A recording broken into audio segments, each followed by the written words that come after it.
எல்லாருக்கும் வணக்கம். ஸோ நம்ம ஹிஸ்ட்ரியில் நெக்ஸ்ட்டு டாபிக், அதாவது 5வது டாபிக். ஹிஸ்ட்ரியில் நம்ம இதுக்கு முன்னாடி என்னென்ன பார்த்துருக்கோன்னா, இண்டஸ் வேலி சிவிலைசேஷன், அதுக்கடுத்து ஒரு 3 பெரிய எம்பையர் பார்த்தோம். Guptas, Delhi sultanate and Mughals பார்த்துருக்கோம். இன்றைக்கி நம்ம என்ன பார்க்க போகிறோம், அதுக்கு அடுத்து ஒரு மிகப்பெரிய எம்பையராக இருந்த மராத்தாஸ் பற்றி பார்க்க போகிறோம். ஓகேவா? ஸோ நம்ம மராத்தாஸ் அண்ட் பேஷ்வாஸ்னால் என்ன சார் ஹெட்டிங் போட்டிருக்கீங்க அப்படின்னா, மராத்தியர்கள் அவர்களுக்கு கீழே இருந்த பேஷ்வாக்கள் அதுக்கப்புறம் என்ன பண்ணாங்கன்னா ஆட்சி நிர்வாகம் பண்ணாங்க. ஸோ அதனால் மராத்தியர்கள் மற்றும் பேஷ்வாக்களை பற்றி என்ன பண்ணிடலாம், ஒட்டுமொத்தமாக பார்த்தா போதும். நம்ம ஃபஸ்ட்டு மராத்தாஸ் அப்படின்னா அவங்க எப்பேற்பட்டவங்க அப்படிங்கிறத நம்ம தெரிஞ்சுக்கணும். அதாவது எப்பேற்பட்டவங்க அப்படின்னா, சார் டெல்லி சுல்தான்னா நீங்கள் ஒரு கதை சொன்னீங்க சார். கோரி முகமது அங்கேருந்து வந்து இங்கே வந்து ஆட்சியை பிடிச்சி 2 பேரை விட்டுட்டு போனார். குத்புதீன் ஐபக், பக்தியார் கில்ஜி 2 பேரை விட்டுட்டு போனார். அங்கே போனவர் கோரி முகமது அங்கே இறந்துட்டார். அதனால் இங்கே ஐபக் ஆட்சியை பிடிச்சார். அப்போ அந்த ஐபக் எங்கேருந்தோ வந்தவன் அப்படின்னு உங்களுக்கு தெரியுது. அதே மாதிரி அந்த டெல்லி சுல்தானேட் முடியும் போது என்னாகும், பாபர் வந்து காபூல் கந்தகார் பகுதியில் இருப்பார். இங்கே டெல்லி சுல்தானில் ஆட்சி பண்ணிட்டு இருந்த இப்ராஹிம் லோடி பிடிக்கல அப்படின்னு இங்கேருந்து போய் ஒருத்தன் போய் என்ன பண்ணுவான், தௌலத் கான் லோடி போய் பாபரை போய் கூப்பிடுவான், வாங்க நீங்கள் வந்து சண்டை போடுங்க அப்படின்ட்டு. அதனால தான் பாபர் அங்கேருந்து இங்கே படையெடுத்து வந்திருப்பார். அவர் அடித்து இங்கே என்ன பண்ணார்னா ஆட்சியை பிடிச்சார். அப்போ பாபர் எங்கேருந்தோ வந்தவர் இல்லையா? ஸோ அதுக்கப்புறம் அவருடைய வம்சாவளிகள் எல்லாருமே ஆட்சி பண்ணிக்கிட்டு இருந்தாங்க. அப்படி வந்துச்சு. இந்த மராத்தாஸ் எங்கேருந்து சார் வந்தவங்க, இவங்க எங்கேருந்தும் வந்தவங்க இல்லை, இங்கே இருந்தவங்க. ஓகேவா? ஆண்டாண்டு காலமாக இங்கே இருந்தவங்க தான் யாருன்னா மராத்தியர்கள். ஓகேவா? ஸோ இந்த மராத்தியர்கள் பார்த்திங்கன்னா ஸ்டார்டிங்கில் ஒரு சின்ன லெவலில் தான் இருந்தாங்க. நம்ம இப்போ இதுக்கு முன்னாடி எந்த பேர் பார்த்தோம், முகல்ஸ்லாம் படித்தோம் பார்த்தீங்களா? அந்த முகல்ஸ்கிட்டையும் இந்த மராத்தியர்கள்னால் உங்களுக்கு தெரியும் எந்த ஏரியான்ட்டு, மகாராஷ்டிரா இல்லையா? அந்த மகாராஷ்டிராவுக்கு பக்கத்தில் கீழே கர்நாடகா பகுதிகள்லாம் பிஜப்பூர் சுல்தான், அகமது நகர் சுல்தான் இவங்களாம் இருந்தாங்க. அந்த இடத்துல இருக்கக்கூடிய சுல்தான்ஸ்கிட்டையும் படை வீரர்களாக வேலை பார்த்துட்டு இருந்தவங்க தான் யார், மராத்தியர்கள். ஸ்டார்டிங்கில் இவங்களோட காலகட்டம் எப்படி தான் இருக்குது, ஒரு சின்ன படை வீரர்களாக சோல்ஜர்ஸாக இருந்தவங்க தான் யாருன்னா மராத்தாஸ். இவங்க எப்போ சார் ஒரு பேரெழுச்சியப்படுறாங்க அப்படின்னா, சிவாஜி இருக்கார் பார்த்தீங்களா, மராத்தியர்களை நம்ம படிச்சிருப்போம், மராத்திய பேரரசர் சிவாஜி பீரியட் வரும்போது அவர் என்ன பண்ணுறாரு, ஒரு பேரரசராக உருவெடுக்கிறார். ஓகேவா? அப்போ அவர் பேரரசராக உருவெடுக்கும் போது இவனுங்கெல்லாம் பார்க்குறானுங்க, என்னடா நம்மக்கிட்ட வேலை பார்த்துட்டு இருந்தவன் நமக்கு எதிராக பெரிய லெவலில் ஆகிறதா அப்படின்னு சொல்லிட்டு இந்த பிஜப்பூர் சுல்தான் மேலே நம்ம முகலாயர்கள், சிவாஜியோட பீரியட் யாரோட பீரியட் கூட ஒப்பிடலாம் அப்படின்னா, சிவாஜியோட இளமை காலமும் அவுரங்கசீப்போட பீரியடும் என்னவாக இருந்துச்சு, பேரலாக இருந்துச்சு. அப்போ அவுரங்கசீப்புக்கும் சிவாஜிக்கும் ஆகாது முகல்ஸ் எம்பையரில், முகல்ஸுக்கும் மராத்தாஸ்க்கும் பார்த்தோம்னா. ஓகேவா? ஸோ சிவாஜி கடைசி காலம் வரைக்கும் அவுரங்கசீப்போட என்னென்னா சண்டை தான் இருக்கும். ஓகேவா? ஸோ அப்போ எப்படி இருக்காங்க, ஃபஸ்ட்டு படை வீரர்களாக அவங்களோட வாழ்க்கையை தொடங்கினவங்க, அதுக்கப்புறம் எப்படி ஆயிருக்காங்க, ஒரு மிகப்பெரிய பேரரசராகிறாரு. ஸோ சிவாஜி பீரியடில் ஆட்சி நிர்வாகம் மிகப்பெரிய அளவில் விரிவுபடுத்துகிறாங்க. ஓகேவா? அதுக்கப்புறம் கண்ட்ரோல் யார்கிட்ட போகுதுன்னா பேஷ்வாஸ் கிட்ட போகுது. ஒரு 3 பேஷ்வா பற்றி நம்ம பார்க்க போகிறோம். ஸோ அவங்களும் ஒரு திறமையான ஆட்சியாளர்களாகவே இருந்தாங்க. ஸோ நம்ம சிவாஜி பீரியடில் ஜென்ம எதிரிங்கிற மாதிரி பேசுகிறோமா சார், முகலாயர்களுக்கும் மராத்தியர்களுக்கும் ஆகவே ஆகாது சார் அப்படின்னு நம்ம சொன்னோன்னா, சிவாஜி பீரியடில் அவுரங்கசீப்புக்கு அவருக்கு சுத்தமாக ஆகாது அப்படின்னு சொன்னோன்னா. ஆனால் பிற்காலத்துலலாம் பார்த்தோம்னா முகலாயர்களையும் அவுரங்கசீப்புக்கு அப்புறம் ஒரு பெரிய லெவல் ஆட்சியாளர்கள் இல்லை, மராத்தாஸ்லேயும் சிவாஜிக்கு அப்புறம் ஒரு மிகப்பெரிய லெவல் ஆட்சியாளர்கள்லாம் இல்லை. பேஷ்வாஸ் பார்த்தாங்க, இருந்தாலும் ஒரு அந்த சிவாஜி அளவுக்கான ஒரு ஆட்சியாளர்கள்லாம் இல்லை. அதுக்கப்புறம் ஒருத்தர் என்ன பண்ணுவான், லாஸ்ட் டைமில் அங்கேருந்து சண்டைக்கு வருவான். வேறு ஒரு ஏரியாவிலேருந்து இந்த பாபரும் ஐபக்கு கோரியெலாம் எப்படி வந்தாங்க, அதுமாதிரி வேறு ஒரு ஏரியாவிலேருந்து ஒருத்தர் சண்டைக்கு வருவான். அந்த சண்டையில் சரி எங்கேருந்தோ வந்தவனை உள்ளே விட்டுறக்கூடாது அப்படின்னு சொல்லிட்டு முகல்ஸும் மராத்தாஸும் சேர்ந்து சண்டை போடுவாங்க. எப்படி இருக்குது பாருங்கள், 2 பேரும் ஜென்ம எதிரிகள் மாதிரி சொன்னாலும் முகல்ஸும் மராத்தாஸும் சேர்ந்துருவாங்க. நம்ம 2 பேரும் சேர்ந்து இவன் அடிப்போம் அப்படின்னு பண்ணுவாங்க. ஆனால் அந்த சண்டையில் அங்கே வெளியிலேருந்து வந்தவன் தான் என்ன பண்ணுவான்னா வின் பண்ணுவான். அதோடு இந்த மராத்திய பேரரசு கடுமையான வீழ்ச்சிக்குள்ளாயிரும், மிகப்பெரிய ஒரு உயிரிழப்புகளை சந்திப்பாங்க. 3ஆம் பானிபட் போர்னு சொல்லுவாங்க. மராத்தியர்களுக்கு விழுந்த மிகப்பெரிய அடியாக அதை சொல்லலாம். ஸோ இன்றைக்கி கிளாஸ் மராத்தாஸ்னால் எங்கே இருந்தவங்க, எப்படிப்பட்டவங்க, அதில் ஆரம்பித்து கடைசியாக அந்த 3ஆம் பானிபட் போரில் மராத்தியர்களுக்கு இருந்த மிகப்பெரிய அடி என்ன அப்படிங்கிறதோட முடிய போகுது. ஓகேவா?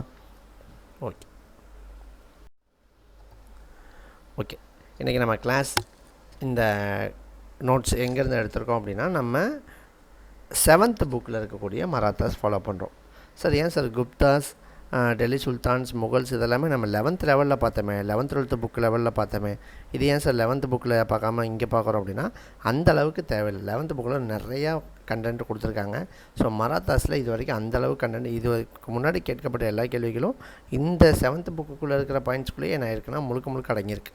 அதனால் நம்ம இதை தெளிவாக பார்த்தோம்னா என்னது போதுமானது. ஓகேவா? இதை பார்த்துட்டு எல்லாமே நான் படிச்சிட்டேன் சார், அதையும் நான் ஒரு தடவை பார்க்கலாமா அப்படின்னா தாராளமாக நீங்கள் பார்த்துக்கலாம்.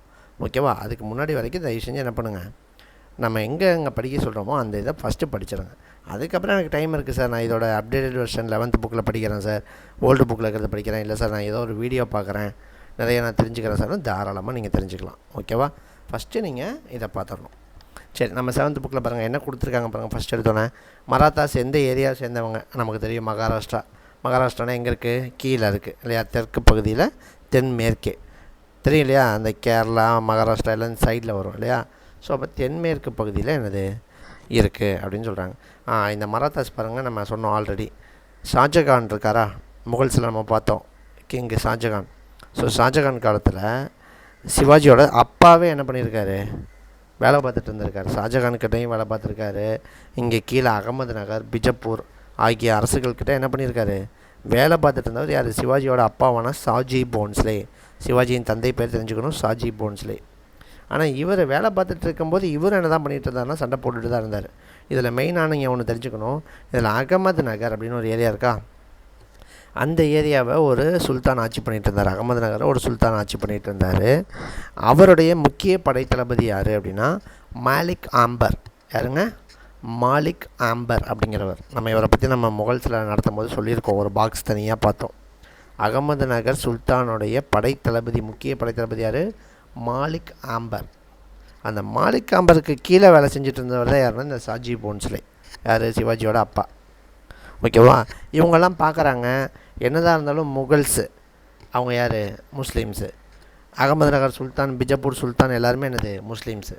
நம்ம இவங்களுக்கு கீழே வேலை பார்த்துட்ருக்கோம். இவங்களாம் எங்கேருந்தோ வந்தவங்க, ஆனால் நம்ம என்ன பண்ணுறோம், வேலை பார்க்குறோம்.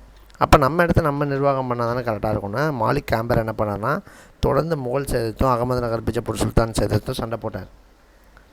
அதே இதில் ஷாஜி போன்ஸ்லேவும் அவங்களுக்கு எதிராக என்ன பண்ணியிருக்காரு, சண்டை போட்டிருக்காரு.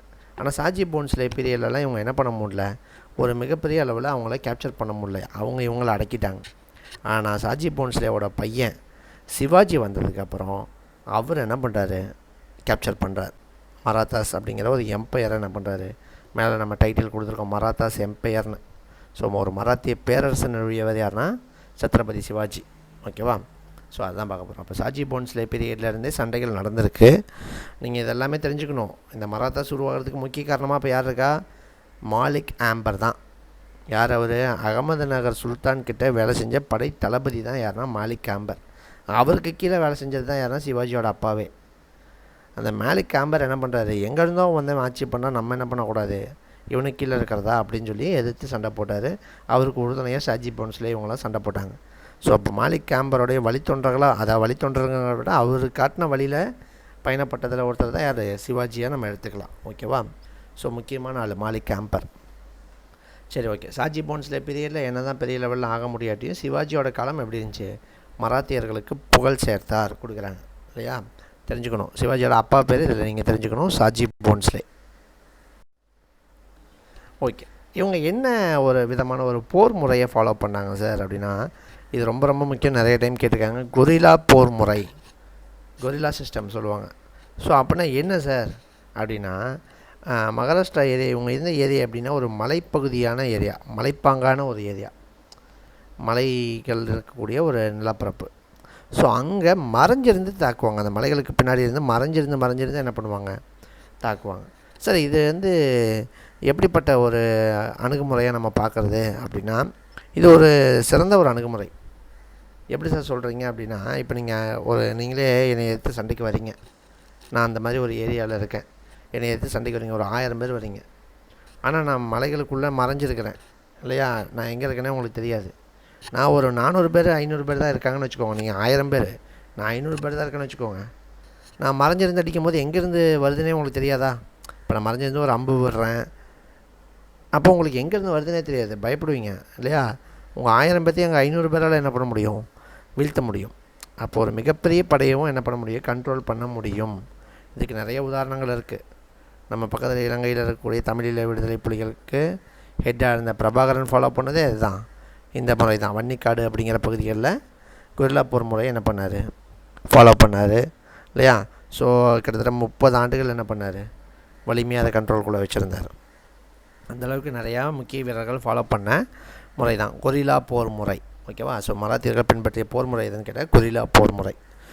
ஸோ இந்த மராத்தாஸில் பார்த்திங்கன்னா சிவாஜி ஒரு மிகப்பெரிய ஒரு ரூலர் ஆகிறதுக்கு முக்கிய காரணம் யாருன்னா அவர்கிட்ட வேலை பார்த்த படை வீரர்கள் தான். மராத்தியர்களில் அவர்கிட்ட வேலை பார்த்த படை வீரர்கள் பார்த்திங்கன்னா பயங்கர விசுவாசிங்க, பயங்கர விசுவாசமாக இருப்பானுங்க. ஏன்னா இவங்களுக்கு எப்படி ஒரு கருத்து போயிடுச்சுன்னா, முகல்ஸ், பிஜப்பூர் சுல்தான், அகமது நகர் சுல்தான், இவங்க எல்லாருமே என்னது முஸ்லீம்ஸ், நம்ம ஹிந்துஸ். ஸோ இவங்களுக்கு கீழ் நம்ம இருக்கிறதா அப்படின்னு சொல்லி இவங்க ஹிந்து முஸ்லீம் வார் மாதிரி என்ன ஆயிடுச்சு போகுது. அப்போ ஹிந்துஸ் வந்து இவருக்கு சிவாஜிக்கு நல்லா விசுவாசமாக இருந்தாங்க அப்படின்னு கொடுக்குறாங்க. ஸோ சிவாஜி அவங்களோட உதவியோடு தான் என்ன பண்ணறான், நிறையா கோட்டையை பிடிச்சாரு அப்படின்னு படிக்கிறோம். நம்ம ஒரு 3-4 கோட்டை பின்னாடி படிப்போம். ஓகேவா.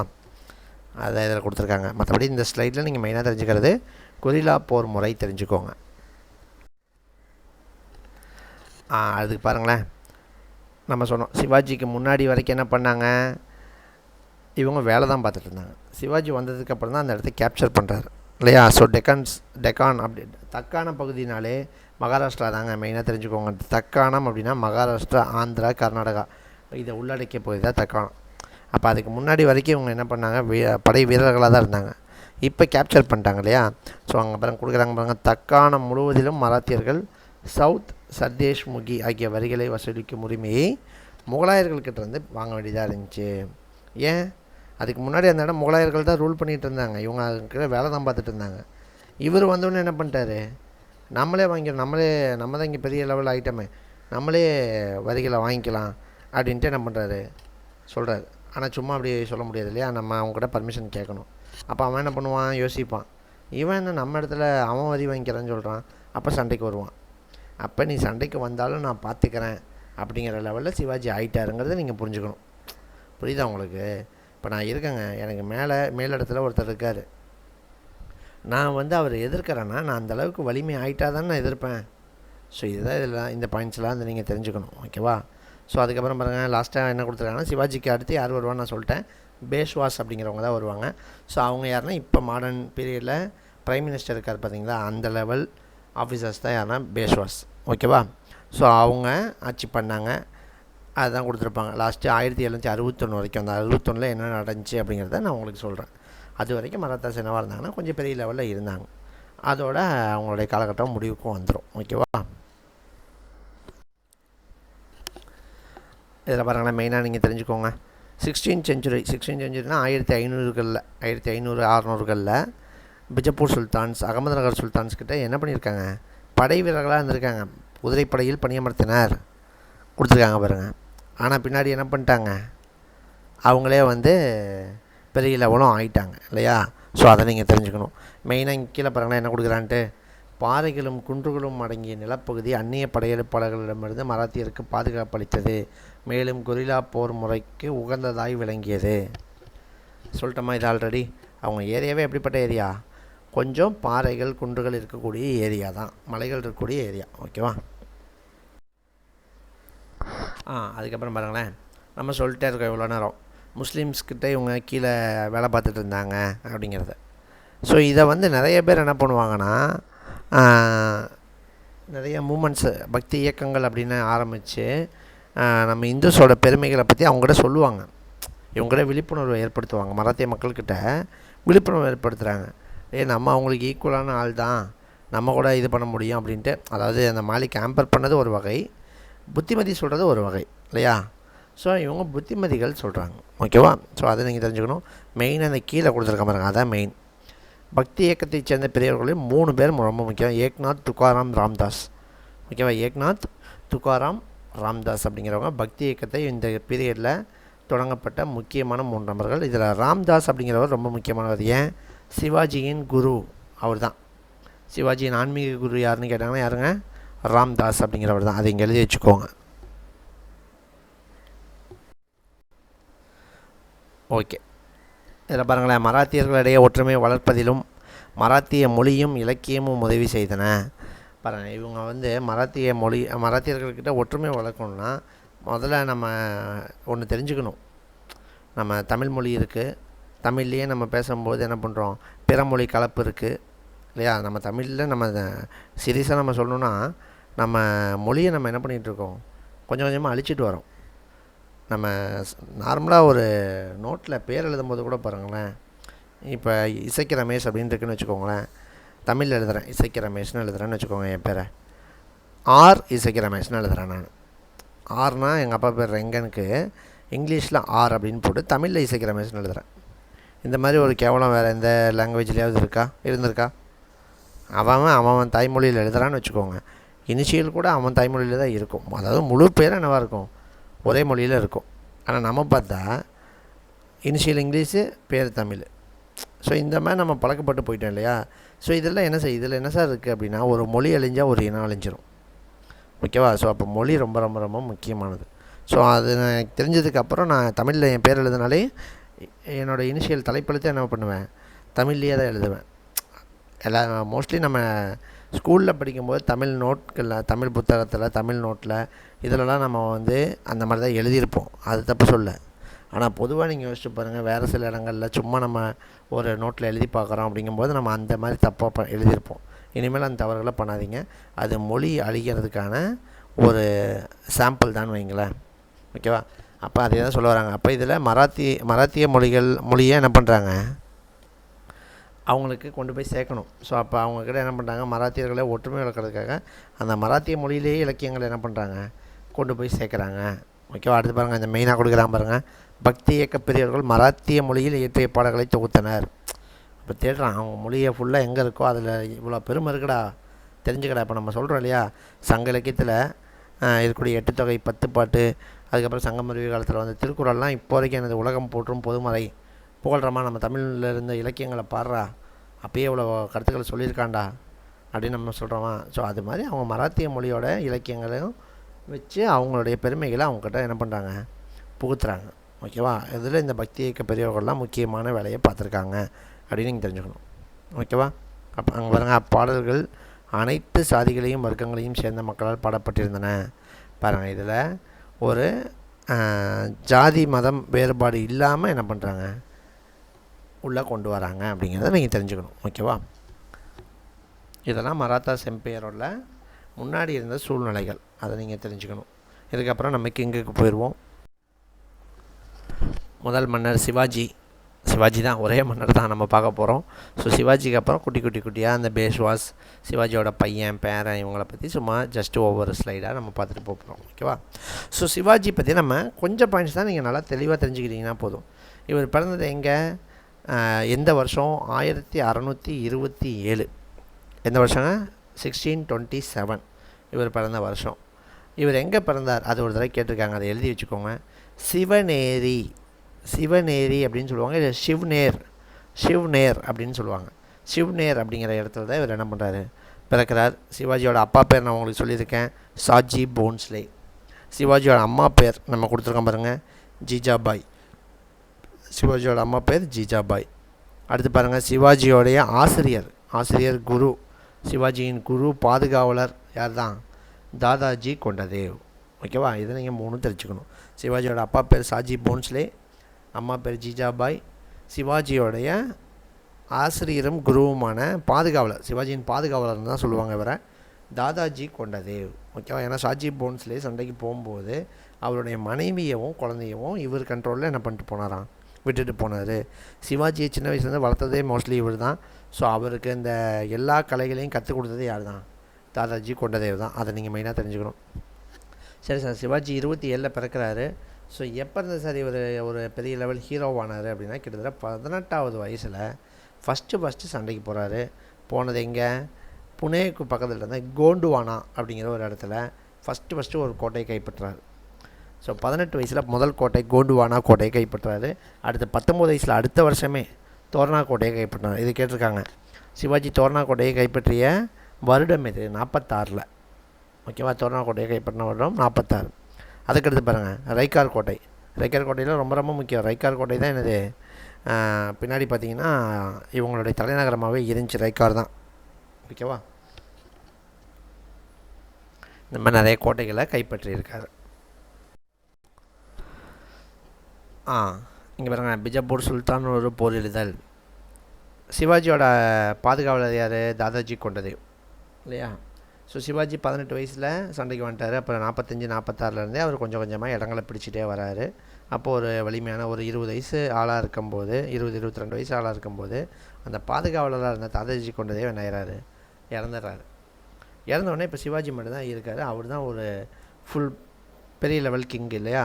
ஸோ அப்போ சிவாஜி முழுமையான சுதந்திரம் பெற்றவராக ஆகிறார். ஓகேவா? அடுத்து பாருங்கள், மெயினாக கொடுக்குறாங்க பாருங்கள்.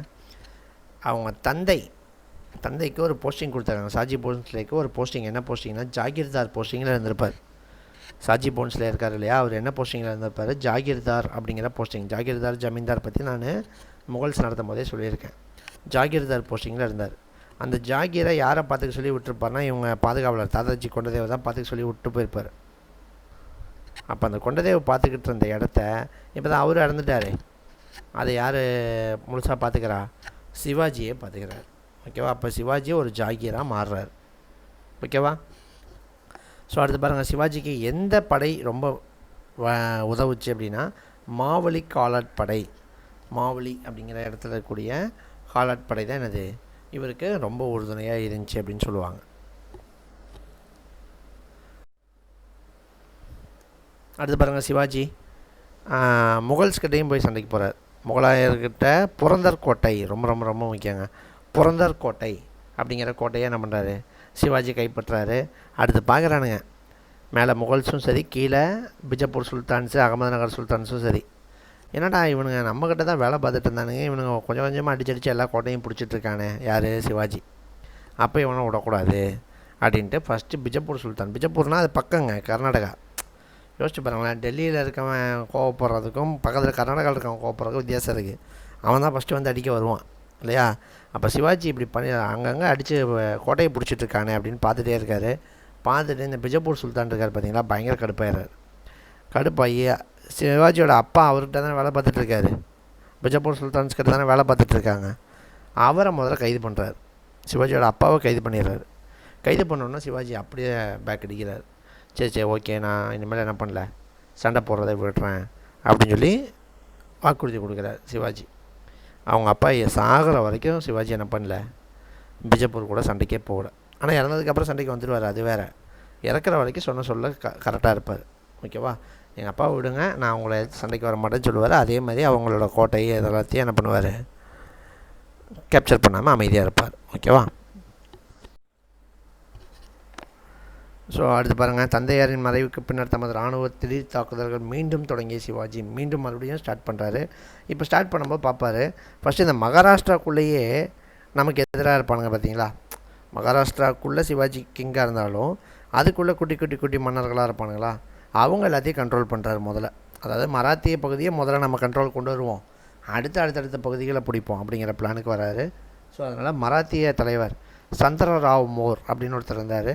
அவர்கிட்ட இருந்து ஃபஸ்ட்டு என்ன பண்ணுறாரு, ஜாவ்லியை என்ன பண்ணுறாரு, கேப்சர் பண்ணுறாரு. 1656 ஜாவ்லியை கேப்சர் பண்ணுறாரு. ஓகேவா? அடுத்து பாருங்கள், பிஜப்பூர் சுல்தான்ஸ்க்கு எதிரான வேலைகளை பண்ணுவார். ஸோ இவர் கேப்சர் பண்ண உடனே அந்த ஏரியாலாம் ஆல்ரெடி பிஜப்பூர் சுல்தான்ஸோட கண்ட்ரோலில் இருந்துச்சு. ஸோ அப்போ பிஜப்பூரில் அந்த சுல்தான்ஸோட வீரர்கள்லாம் அமுச்சு விட்டுட்டு என்னோடய படை தளபதிகளை இங்கே போடுறா அப்படின்னு சொல்லிட்டு அவரோட தளபதிகளை என்ன பண்ணார், அங்கே நியமித்தார். இதெல்லாம் பிஜப்பூர்கிட்ட பயங்கர கடுப்பேற்றுச்சு. பிஜப்பூர்ஸுக்கும் சரி முகல்ஸுக்கும் சரி பயங்கர கோபம் வந்துச்சு. அடுத்தடுத்து எல்லோரும் சண்டைக்கு வருவாங்க யார்கிட்ட, சிவாஜிட்ட. ஆனால் எல்லாத்தையுமே வின் பண்ணுவார். இதில் பாருங்களேன், பிஜப்பூர் சுல்தான் பயங்கரமாக கோவப்பட்டு ஒருத்தர் அனுப்புவாருங்க, அப்சல் கான். ஓகேவா? அப்சல் கான் அப்படிங்கிறவர் அனுப்புவார். அந்த அப்சல் கான் பார்த்திங்கன்னா ஒன்று சொல்லிட்டு வருவார். என்ன சொல்லுவார்னா, இவங்க இருந்த ஏரியா மலைப்பகுதின்னு சொன்னால் பார்த்தீங்களா, மலையில் ஒளிந்திருக்கும் எலியை சங்கிலியால் கட்டி இழுத்து வருவேன். என்ன சொல்கிறாருங்க, மலையில் கட்டியிருக்கும் எலியை மலையில் பதுங்கியிருக்கும் எலியை சங்கிலியால் கட்டி இழுத்து வருவேன் அப்படின்னு வீர உரை பேசிட்டு வருவார். யார்? அப்சல் கான். ஓகேவா? இது கேட்பாங்க, மலையில் தங்கியிருக்கும் எலியை சங்கிலியால் கட்டி இழுத்து வருவேன்னு சொன்னது யாருன்னு கேட்பாங்க. அப்சல் கான் போகிறாரு. ஆனால் சிவாஜி வந்து என்ன பண்ணுறாரு, சண்டை போட்டு அப்சல் கானை புலி நகத்தால் கீறி கொன்றார் கொடுப்பாங்க. அவர் வந்து புலி நகம் மாதிரி ஒரு இது வச்சுருப்பார். அதை வச்சு இவர் நெஞ்சில் கீறி இவர் என்ன பண்ணுவார், அப்சல் கானை கொன்றுவார் சிவாஜி. கேட்பாங்க, இந்த இயர் எல்லாமே முக்கியம். 1659 அப்சல் கானை என்ன பண்ணுறாரு, கொண்டாடுறாரு. அடுத்து மேலே வந்து இப்போ இந்த டைம்லாம் யார், 57 யார் இருக்கா மேலே, முகல்ஸில் அவுரங்கசீப் வந்துட்டார். 58 59 அவர் வந்துட்டார் இல்லையா. அப்போ வந்தவுடனே பார்க்குறாரு, என்ன இவன் ஆட்டம் ரொம்ப இருக்கே, அப்போ இவனை என்ன பண்ணணும், ஃபஸ்ட்டு கண்ட்ரோல் பண்ணணும் அப்படிங்கிற முடிவுக்கு வராரு. அப்போ அவர் ஒரு ஆள் அனுப்புகிறார், சைஸ்டகான். அவரும் ஒரு மிகப்பெரிய தளபதி தான், அவுரங்கசீப்போட மாமனார் அவர். ஸோ அவுரங்கசீப்போட படைத்தளபதியாக இருந்தார். சைஸ்டகானை என்ன பண்ணுறாரு, சிவாஜியை போய் பிடிச்சிட்டு வா அப்படின்னு அனுப்புகிறார். ஆனால் சிவாஜி சைஸ்டகானே என்ன பண்ணுறாரு, சைஸ்டகான் அங்கேருந்து வந்துட்டு சிவாஜி ஒரு பெரிய லெவல் ஆள் இல்லை அப்படின்ட்டு அசால்ட்டாக இருப்பார். ஒரு மேரேஜ் ஃபங்க்ஷனுக்கு போயிருப்பார் சைஸ்டகான். ஆனால் அங்கே சிவாஜி அவரோட குரூப்ஸோடு வந்து சைஸ்டகான் என்ன பண்ணுவார், தாக்கி அவருடைய கட்டை வரலை துண்டாக்கிடுவார், கட்டை வரலை வெட்டிடுவார் சைஸ்டகானை. அது அப்போது இன்னும் கடுப்பு யாருக்கு, அவுரங்கசீப்புக்கு இன்னும் கடுப்பாகும்.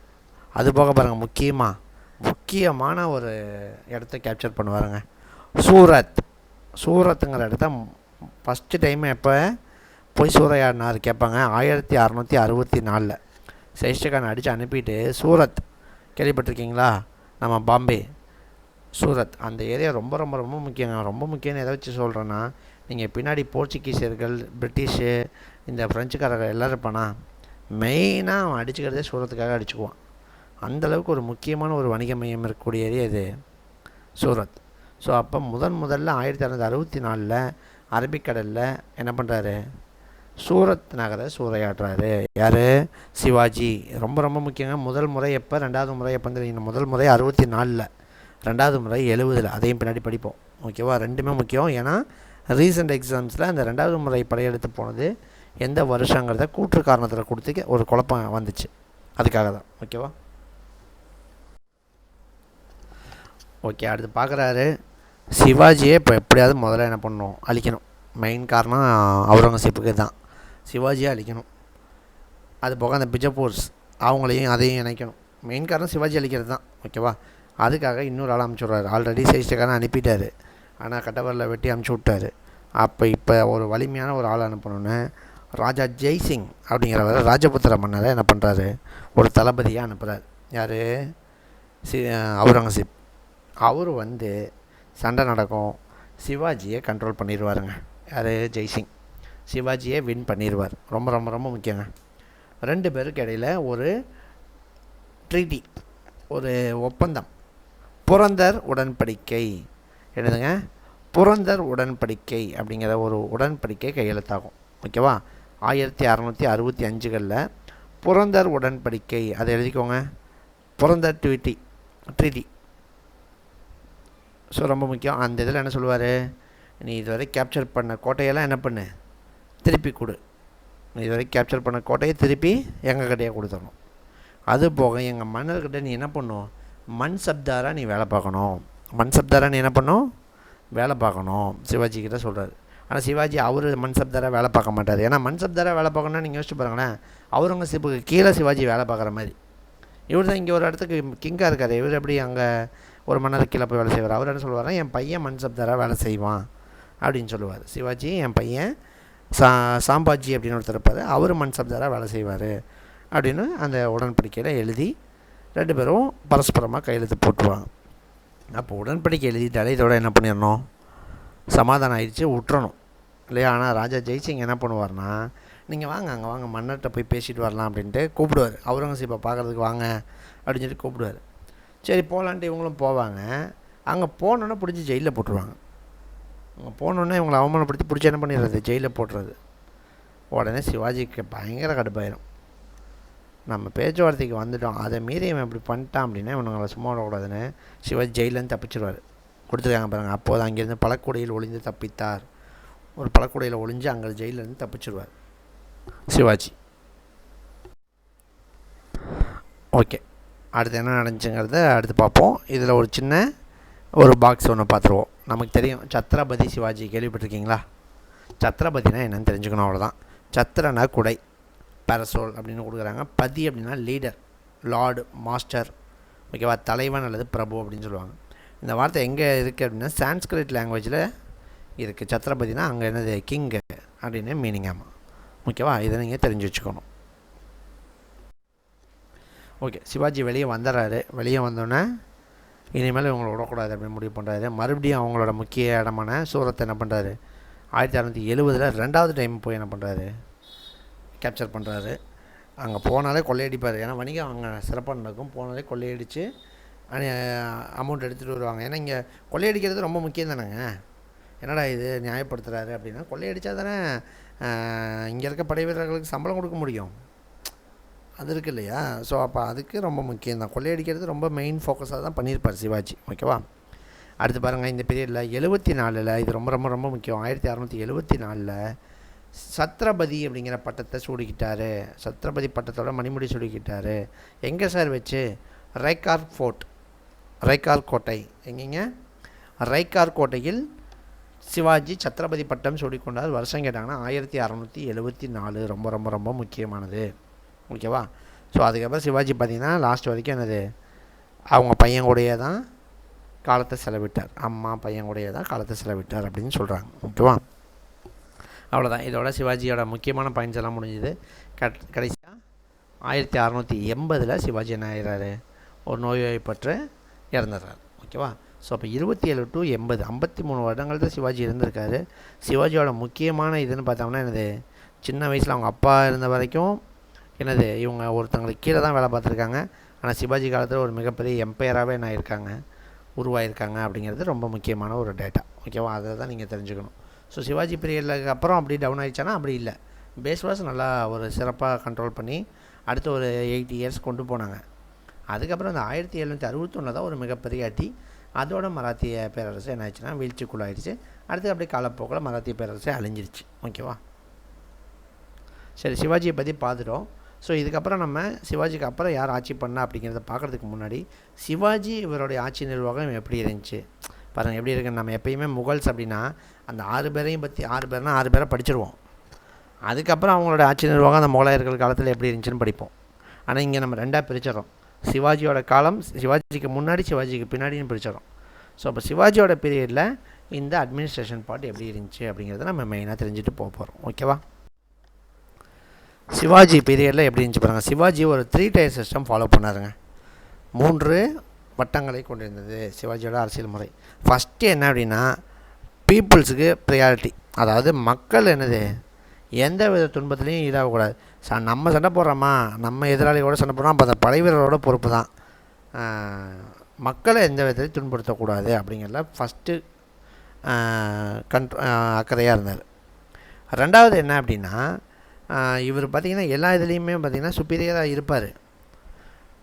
ஆனால் நிர்வாகத்தை இவர் என்ன பண்ணல, பார்த்துக்கல. அதாவது படை வீரர்களை படை வலிமையை பெருக்கிறதுல, படைக்கு ஒரு ட்ரைனிங் கொடுக்கறது, படைகளை கூட்டிகிட்டு போகிறது எல்லாத்துலேயுமே சுப்பீரியர் மேலாதிக்கம் பண்ணார். ஆனால் நிர்வாகம் இருக்குது பார்த்திங்களா, நிர்வாகத்துக்கு அங்கங்கே ஆள் போட்டார். நம்ம பின்னாடி படிப்போம், இவர் ஒரு 8 அமைச்சர் போட்டிருப்பார். அவங்க தான் இவருடைய அஷ்டப்பிரதான்ஸ் அப்படின்னு சொல்லுவோம், பின்னாடி படிப்போம். ஓகேவா. ஸோ அந்த மாதிரி அமைச்சர்களை போட்டு இவர் சும்மா ஹெட்டு மாதிரி இருந்துக்குவார். அந்த நிர்வாகம் ஃபுல்லாக யார் கண்ட்ரோலில், அவங்க கண்ட்ரோலில் கொடுத்துட்டு வந்துட்டார். ஓகேவா. அடுத்து பாருங்கள், மெயினாக பாருங்கள், கொள்ளையடிக்கிறதுல இருந்தும் சூறையாடுறத போய் மெயினாக கொள்ளையடிக்கிறது ரொம்ப முக்கியம்னு சொல்லிட்டேன். அதை கொண்டு வந்து மக்களை காப்பாற்றுறது தான் ஒரு வேலை. ஓகேவா. அதுக்கு மக்களே இவங்களுக்கு என்ன பண்ணியிருக்காங்க, சார் மன்னர் அங்கங்கே போய் ஜெயிச்சுட்டு எடுத்துகிட்டு வந்து நமக்கு தான் கொடுக்குறாருன்னு மக்களே என்ன பண்ணியிருக்காங்கன்னா அவனோட வருமானத்தில் இவங்களுக்கு டேக்ஸ் கட்டியிருக்கான். அந்த டேக்ஸ் தான் என்னது, சவுத் அப்படிங்கிற டேக்ஸும் சர்தேஸ் முக் அப்படிங்கிற டேக்ஸும். சவுத் அப்படிங்கிற டேக்ஸ்னால் என்னென்னா 1/4 கால்வாசி டேக்ஸு. சர்தேஸ் முக்கி அப்படின்னா 1/10. ஓகே, 10ல் ஒரு பங்கு கொடுத்தா 100 ரூபா சம்பாதிக்கிறா 10 ரூபா கொடு மன்னருக்கு. இது வந்து டேக்ஸ். ஓகேவா. ஸோ 3வது வட்டம் என்ன, 3rd tier, மக்கள்கிட்ட அவனும் கொள்ளையடிக்கக்கூடாது அப்படிங்கிறத பார்த்துக்கிட்டார் இல்லையா. ஸோ 3வது என்ன, வெளியில் போய் இவர் கொள்ளையடிக்கிறது தான் இவரோட மெயின் நோக்கமாக இருந்திருக்கு. மொத்தம் 3 முக்கிய நோக்கங்களை இவர் ஃபாலோ பண்ணியிருக்காரு, தெரிஞ்சுக்கணும். ஓகேவா. அடுத்து பாருங்களேன், நான் அந்த 3 வட்டம் மாற்றி சொல்லிட்டேன்னு நினைக்கிறேன். ஃபஸ்ட்டு என்ன அப்படின்னா மக்களை பார்த்துக்கிறது. 2வது என்ன அப்படின்னா மக்கள்கிட்ட அவனையும் கொள்ளையடிக்க விடாமல் பார்த்துக்கிறது. உள்ளூருக்குள்ளேயும் சரி, வெளியிலேருந்து வந்தாலும் சரி, கொள்ளையடிக்க விடாமல் பார்த்துக்கிறது. அந்த கொள்ளையை மன்னர் நம்மளை இந்த அளவுக்கு பார்த்துக்கிறாங்கன்னு மக்கள் அதுக்கு டேக்ஸ் கொடுக்குறாங்க. 3வது ஓட்டம் என்னென்னா, இவர் போய் வெளியே போய் கொள்ளையடிக்கிறது. இப்போ சூரத்தெல்லாம் போய் கேப்சர் பண்ணாரா, அது மாதிரி. ஓகேவா? ஸோ மொத்தம் 3 டயர் சிஸ்டம் ஃபாலோ பண்ணியிருக்காரு. ஸோ அடுத்து பாருங்களேன், 3 டயர் சிஸ்டம்னு சொல்லக்கூடாது, மொத்தம் ஒரு 3 வட்டங்களை கொண்டு என்ன பண்ணியிருக்காரு, ஃபாலோ பண்ணியிருக்காரு அப்படிங்கிறத தெரிஞ்சுக்கணும். அடுத்து பாருங்கள், கிராமத்தை நிர்வகித்தவர் யார், ஹெட்டு, கிராமத்துக்கு நிர்வாகம் பண்ணது யார், தேஷ்முக். கிராமத்தோட நிர்வாக பொறுப்பில் இருக்கவர் யாருங்க, தேஷ்முக். அதோடைய வரவு செலவு எல்லாத்தையும் பார்த்துக்கிறது யாருன்னா தேஷ்முக் அப்படிங்கிறவர். கிராமத்தோட ஹெட்டு யார் சார், கிராம தலைவர் யார், பட்டேல். கிராம தலைவர் யாருங்க, பட்டேல் அப்படின்னு சொல்கிறாங்க. அவருக்கு ஹெல்ப் பண்ணுற லெவலில் இருந்தவங்க தான் யாருன்னா, ஒரு ஆடிட்டர் இருக்கார், கணக்கர், இன்னொருத்தர் குல்கர்னி அப்படின்னு சொல்கிறாங்க. குல்கர்னினா யார் சார், ஃபைல்லாம் மெயின்டைன் பண்ணுறவர், ஆவண காப்பாளர். ஓகேவா? ஃபைல் மெயின்டைன் பண்ணுறவங்களும் இருந்திருக்காங்க. அப்போ கிராமம்னு ஒரு பீரியடில் எடுத்துக்கிட்டால் ஹெட் யார், பட்டேல். ஸோ அந்த நிர்வாகத்துக்கு ஹெட் யார், தேஷ்முக். ஸோ அந்த நிர்வாகம் பண்ணுறதுக்கு கீழே யார் இருப்பாங்க, ஒரு ஆடிட்டரும் ஒரு குல்கர்னியும் இருப்பாங்க. குல்கர்னி அப்படின்னா யாருன்னா, அந்த ஃபைலை மெயின்டைன் பண்ணக்கூடிய ஒரு ஆள். ஓகேவா? தெரிஞ்சுக்கணும். அடுத்து பாருங்களேன், மெயினாக இவருடைய படைங்க, இராணுவம். வழக்கமாக நமக்கு தெரியும், எல்லா இதுலேயும் என்ன சொல்லுவோம், குதிரைப்படை தான் பெஸ்ட்டுன்னு சொல்லுவோம். ஆனால் சிவாஜி பீரியடில் ஸ்டார்டிங்கில் காலாட் படை தான் என்ன இருந்திருக்கு, பெஸ்ட்டாக இருந்திருக்கு. ஓகேவா? ஸ்டார்டிங்கில் காலாட் படை தான், மனிதர்கள் சண்டை போடுறாங்களா, அந்த காலாட் படை தான் பெஸ்ட்டாக இருந்திருக்கு. அதே அவங்க இராணுவத்தோட முதுகெலும்பாக இருந்திருக்கு. அதுக்கப்புறம் சிவாஜி, ஏன்னா அது ஃபஸ்ட்டு இருந்த ஏரியா ஃபுல்லாக எப்படி மலைப்பாங்கான ஏரியா இல்லையா, ஸோ அங்கே குதிரை வச்சு சண்டை போடுறது ஒரு சரியாக இருக்காது. அதனால் மக்களே இருந்து மறைஞ்சிருந்து தாக்கி சண்டை போட்டிருக்காங்க. அதுக்கப்புறம் சிவாஜி நிறைய இடங்களை அடிச்சு வின் பண்ண ஆரம்பிச்சிட்டாரு. வின் பண்ணதுக்கப்புறம் சமவெளி பகுதிகளெலாம் வந்தோடனே அடுத்து குதிரைப்படை நமக்கு இப்போ முக்கியம்டா அப்படின்னு குதிரைப்படையை என்ன பண்ணுறாரு, அடுத்து டெவலப் பண்ண ஆரம்பித்தார். ஓகேவா? இதை தெரிஞ்சுக்கணும். அடுத்து மெயினாங்க அஷ்டப்பிரதான். அஷ்டம்னா 8ங்க. ஸோ 8 அமைச்சர்கள் கொண்ட குழு யார் அவையில் இருந்திருக்கு, சிவாஜி அவையில். ஸோ சிவாஜி அவையில் இருந்த 8 நபர்களை என்ன சொல்லுவாங்கன்னா அஷ்டப்பிரதான். தெரிஞ்சுக்கணும், கேட்பாங்க. அஷ்டப்பிரதான் யாருடைய அவை அலங்கரித்தனர் கேட்டாங்கன்னா சிவாஜி. தெரிஞ்சுக்கணும். ஓகேவா? ஸோ இதில் பாருங்களேன், மெயினாக அஷ்டப்பிரதானா என்னென்னு அதை நம்ம இதுக்கு அடுத்த ஸ்லைடில் பார்ப்போம். பாருங்க, மராத்திய பேரரசில் அஷ்டப்பிரதானில் ஒருத்தர் தான் யாருன்னா பேஷ்வா. அந்த பேஷ்வா தான் யார், இப்போ நம்ம சொல்லிட்டோம் மாடர்ன் ஏஜில் நம்ம பிரைம் மினிஸ்டர் மாதிரி, பிரதமர் மாதிரி. ஓகேவா? அவர் தான் கிட்டத்தட்ட ஃபுல் கண்ட்ரோல், மன்னருக்கு அடுத்த லெவலில் அவருக்கு தான் இருந்துச்சு. உண்மையில் இவர்கள் சத்திரபதிகளுக்கு துணை அதிகாரிகளாக இருந்தவர்கள் அவர் கொடுக்குறாங்க பாருங்க. பின்னாடி இவங்க தான் மெயினாகவே இருந்தாங்க அப்படின்னும் நம்ம பார்ப்போம். ஓகேவா? அதை நம்ம பின்னாடி பார்ப்போம் பேஷ்வாவை பற்றி. நம்ம இந்த ஃபஸ்ட்டு இந்த 8 அமைச்சர் யாருன்னு பார்த்துருவோம். ஓகே, 8 அமைச்சர் இதுக்கு அடுத்த ஸ்லைடில் வரும். ஸோ இதில் பாருங்கள் என்ன கொடுத்துருக்காங்க. மெயினாக உங்களுக்கு தெரியுங்க, லேண்ட் டேக்ஸ் தாங்க முக்கியம். நிலவரி தான் எல்லா வழியிலையும் முக்கியம். எந்த மன்னனை படித்தாலும் முக்கிய வரி எதுன்னு கேட்டால் நிலவரி போட்டோம், கண்ணை மூடிட்டு அவ்வளோதான். நிலவரி தான் ரொம்ப முக்கியமாக கலெக்ட் பண்ணியிருக்காங்க. பாருங்கள் நிலவரி பாருங்கள். இவன் சும்மா நம்ம மறுபடியும் சொல்கிறேன், மன்னர்கள் எல்லாருமே தெளிவாக மக்களுக்கு தொல்லை இல்லாமல் என்ன பண்ணுவாங்க, டேக்ஸ் வாங்கியிருப்பாங்க. அவன் லேண்டை பார்த்து எப்படிப்பட்ட லேண்டுன்னு பார்த்து என்ன பண்ணுவான், வாங்குவான். ஓகேவா? ஸோ நிலவரியானது உண்மையான விளைச்சலின் அடிப்படையில் நிர்ணயம் செய்யப்பட்டது. இந்த வருஷம் இவனுக்கு எவ்வளோடா விளைஞ்சிருக்கு, அதில் இவ்வளோ கொடுறான் அப்படி தான் கேட்பாங்க. ஓகேவா? ஸோ பாருங்கள், 5ல் 3 பங்கு விவசாயிகள்கிட்டருந்து வாங்கிக்கிறாங்க. 5ல் 2 பங்கு, அதை சரி 5 மூட்டை விளையுதுன்னா 3 பங்கு விவசாயிக்கு நீ வச்சுக்கோ, 2 பங்கு எனக்கு கொடுத்துரும், மன்னர் கொடுத்துரும். இதுதான் வரியாக இருந்திருக்கு. ஓகேவா? அடுத்து மெயினாக அடுத்த பாயிண்ட் தேவையில்லை, சும்மா ஜஸ்ட்டு வாசிச்சுக்கோங்க. இது ரொம்ப முக்கியங்க, இந்த பாக்ஸ் ரொம்ப முக்கியம். மேட்ச் த ஃபாலோவிங்கில் கேட்பாங்க, அதனால் நீங்கள் நல்லா தெரிஞ்சு வச்சுக்கணும். அஷ்டப்பிரதான்ஸ் யார் என்னென்ன அது தெரிஞ்சுக்கணும். ஓகேவா? ஃபஸ்ட்டு பேஷ்வானா பிரைம் மினிஸ்டருங்க, அதுக்கு நம்ம ஷார்ட்கட் தேவையில்லை, அப்படி தெரிஞ்சுக்கோங்க. அடுத்து பாருங்கள், அமர்த்தியா அப்படின்னா என்ன சொல்கிறாங்கன்னா நிதி அமைச்சர். நம்ம இந்த அமர்த்தியா சென் ஞாபகம் வச்சுக்கோங்க. அமர்த்தியா சென் இருக்கார் பார்த்தீங்களா, பொருளாதார நிபுணர். பொருளாதாரனாலே நிதி சம்மந்தப்பட்டது தான் இல்லையா? ஸோ நிதி அமைச்சர்னால் அமர்த்தியா ஞாபகம் வச்சுக்கோங்க. இன்னொரு பேர் இருக்குது மஜும்தார். ஓகேவா? ஸோ அடுத்து பாருங்கள், சுர்னாவிஸ் சச்சிவ் அப்படின்னு சொல்லுவாங்க. சச்சிவ் அப்படின்னா என்ன சொல்லுவாங்கன்னா, சச்சிவ் அப்படிங்கிறவங்க செயலாளர், செக்ரட்டரி சொல்கிறாங்க. ஓகேவா? சண்டை சச்சரவு அப்படி இருந்தாலே என்னது சச்சிவ். ஓகே, சச்சிவ் அப்படின்னா செக்ரட்டரி அப்படின்னு நீங்கள் தெரிஞ்சுக்கோங்க. ஓகேவா? ஸோ அதுக்கடுத்து வாக்கியன் ஆஃபீஸ். ஓகேவா? வாக்கியன் ஆஃபீஸ் அப்படின்னா யார், உள்துறை அமைச்சர். ஓகேவா? நமக்கு நாக்கு வாய்க்கு உள்ளே தான் இருக்கும் அப்படின்னு ஞாபகம் வச்சுக்கோங்க. நாக்கு வாய்க்கு உள்ளே தான் இருக்கும். ஸோ அப்போ வாக்கிய நாவிஸ் அப்படின்னா உள்துறை அமைச்சர். அடுத்து பாருங்கள், சேனாதிபதி. சேனாதிபதினா நமக்கு தெரியும் படைத்தளபதி, தலைமை தளபதி இல்லையா? அதான் சரி நவ்பத் அப்படின்னு சொல்கிறாங்க. சேனாதிபதினா படைத்தளபதி. அடுத்து பாருங்கள், சுமந்த் அப்படின்னா வெளியுறவுத்துறை அமைச்சர். அது என்ன சொல்லுவாங்கன்னா, சும்மா வெளியே சுற்றிட்டே இருக்காதரா அப்படின்னு சொல்லுவாங்க பார்த்தீங்களா? அப்போ சும்மா அப்படின்னா சுமந்த், வெளியே சுற்றிட்டே இருக்காதரா வெளியுறவுத்துறை அமைச்சர் அப்படின்னு வச்சுக்கோங்க. நியாயாதீஷ், நியாயம் பேசுகிறது யார்? நியாயமாக தீர்ப்பு வழங்குறது யார்? நீதிபதி தான். அப்போ சீஃப் ஜஸ்டிஸ், தலைமை நீதிபதி. ஓகேவா? அடுத்து பண்டிதராவ். பண்டிதர்னா படித்தவங்க தான். அப்போ படித்தவங்களா அர்ச்சகர்னு ஞாபகம் வச்சுக்கோங்க. தலைமை அர்ச்சகர். ஓகேவா? தெரிஞ்சு வச்சுக்கோங்க. இந்த 8 இதுவும் கொடுத்து மேட்ச் த ஃபாலோயிங்கில் கேட்பாங்க. ரொம்ப ரொம்ப ரொம்ப முக்கியம். ஓகே, அவுரங்கசீப்பை எதிர்த்து துர்காதாஸ் அப்படிங்கிறவர் சண்டைக்கு வர்றாரு. உடனே அவுரங்கசீப் பார்க்குற, அவருக்கு சப்போர்ட்டாக யார் போகிறாருன்னா அவுரங்கசீப்போட பையனே போகிறாரு. அவுரங்கசீப் பார்க்குறாரு. உடனே அவங்கள எதிர்த்து என்ன பண்ணுறாரு? படை திரட்டிட்டு வராரு. யார்? பையன் மற்றும் துர்காதாஸ் எதிர்த்து. அவங்க நேராக வந்து எங்கே வந்து தங்கிக்கிறானுங்க? மகாராஷ்டிராவில் வந்து தங்கிக்கிறானுங்க. மகாராஷ்டிராவில் அப்போ யார்? சிவாஜியோட இடம். சிவாஜி இறந்ததுக்கப்புறம் யாருக்கிட்ட இருக்கும்? சாம்பாஜி தான் இருப்பார். ஸோ சாம்பாஜியோட அரசவையில் அவர் அங்கே என்ன பண்ணுறாரு? வாங்க வாங்க தங்குங்க அப்படின்னு சொல்லிட்டு தங்க வைக்கிறார். உடனே இது அவுரங்கசீப்புக்கு பயங்கர கடுப்பாயிடுது. இவங்க அப்பா தான் நமக்கு தொடர்ந்து குடைச்சல்னு பார்த்தா இவனு என்ன பண்ணிட்டுருக்கான்? குடைச்சல் கொடுக்குறானே. இவனை முதல்ல என்ன பண்ணும்? தீர்த்து கட்டணும்னு முடிவு பண்ணுவார். ஸோ வருவார். வந்தவுடனே பின்னாடி 1687 89 வாக்கில் என்ன பண்ணுவார்? ஒரு 88 89 வாக்கில் சாம்பாஜி என்ன பண்ணுவார்? அதாவது பையன் தப்பிச்சு ஓடிடுவான், அக்பர் தப்பிச்சு ஓடிடுவான். ஆனால் சாம்பாஜி மாட்டிக்குவான், சிவாஜியோட பையன் மாட்டிக்குவான். அவனை சித்திரவதை பண்ணி அவரை என்ன பண்ணுவார்? கொன்றுப்பார். அதுதான் நீங்கள் மெயினாக இதில் தெரிஞ்சுக்கணும். ஓகேவா? ஸோ சாம்பாஜி யார் கொண்டான்னு கேட்டால் அவுரங்கசீப் தான். அது தெரிஞ்சுக்கோங்க போதும், வேறு எதுவும் இல்லை. அதோட இங்கிலீஷ் வெர்ஷன் தான் கொடுத்துருக்கோம். ஸோ இங்கிலீஷில் படிக்கிறவங்க சும்மா ஜஸ்ட்டு வாசிச்சுக்கோங்க. ஓகே சார், சாம்பாஜி பற்றி பார்த்துட்டோம். இன்னொருத்தர் இருக்கார். யாருன்னா கவி கலாஷ் அப்படின்னு ஒருத்தர் இருப்பார். கவி கலாஷ் அப்படின்னு ஒருத்தர் இருப்பார். இவர் யார் சார்? நம்ம சிவாஜியோட பாதுகாவலர்னு ஒருத்தரை பார்த்தோமா? தாதாஜி கொண்டதேவ் அப்படின்னு ஒருத்தரை பார்த்தோமா? அது மாதிரி சாம்பாஜியோட பாதுகாவலர் யார் அப்படின்னு கேட்டால் கவி கலாஷ் அப்படின்னு சொல்லுவாங்க. ஓகேவா? இவர் தான் சிவாஜிக்கு அங்கே ஆக்ராவிலேருந்து தப்பிச்சு வந்ததுக்கப்புறம் இவரை பத்திரமா கூட்டிகிட்டு வந்தது யாருன்னா இவர் தான், கவி கலாஷ் தான். புரியுதா உங்களுக்கு? அங்கே அவுரங்கசீப் பார்க்குறதுக்கு சிவாஜியும் அவன் பையன் சாம்பாஜியும் போவாங்கன்னு சொன்னோன்னா, அங்கேருந்து அப்பா தப்பிச்சு வந்துடுறாரு, சிவாஜி தப்பிச்சு வந்தோன்னா சாம்பாஜி அங்கே ஜெயிலில் இருப்பாரா, அவரை போய் காப்பாற்றி கூப்பிட்டு வந்ததே யார் தானே? இந்த கவி கலாஷ் தான். ஓகேவா? ஸோ ஒரு மிகப்பெரிய கவிஞர், அறிஞர் தான். ஆனால் இவர் வந்து பார்த்திங்கன்னா ஒரு மந்திரவாதி, மாந்திரிகம் செய்கிறவர். அதனால் நிறைய பேருக்கு இவர் என்ன பண்ணாதுன்னா பிடிக்காது. ஓகேவா? இவரை பிடிக்காது. அதனால் சாம்பாஜியை கொண்டாரு பார்த்தீங்களா? யார்? அவுரங்கசீப் கொண்டாரா?